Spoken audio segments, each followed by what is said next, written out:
They asked me why I'm here. I said I haven't been to Salt Lake City yet since I became commissioner, but it's just a coincidence that Quinn Snyder went to Duke and I did, and I'm here for his first game. And I see a lot of similarity, frankly, between this organization and the San Antonio Spurs. Clearly, they've developed some of their basketball side down in San Antonio.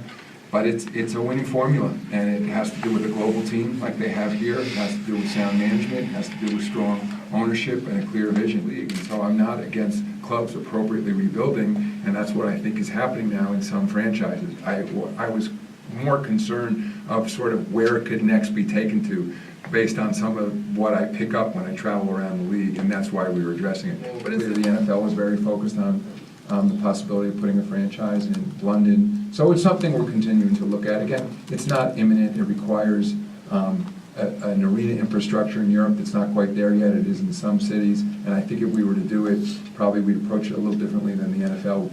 I think it would, in a sport like ours where we play as often as we do, we probably need to do it with a division as opposed to a one-off team in Europe.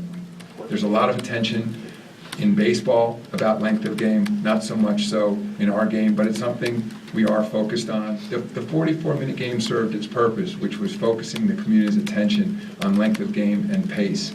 And it's something we're going to continue looking at. I think it's highly unlikely we're going to change the number of minutes in the game, but we will be looking at other commercial formats, and we will be looking at other timeout formats. So my last stop this week, tomorrow night, I'm going to the Clippers game for Steve Ballmer's first game, and then heading home Friday. The most enjoyable part of my job is coming to games, traveling around the league.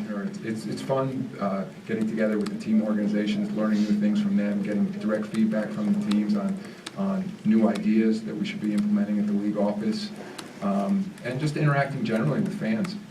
I mean, it's fun sitting in the arena, and markets really do differ, in terms of how they react to their teams and to the game presentation and how they choose to entertain their fans, different styles of basketball around the league. And that's what I want to run, is a 30-team league where every team, in every market has the opportunity to run a sound, financially stable business and compete for championships.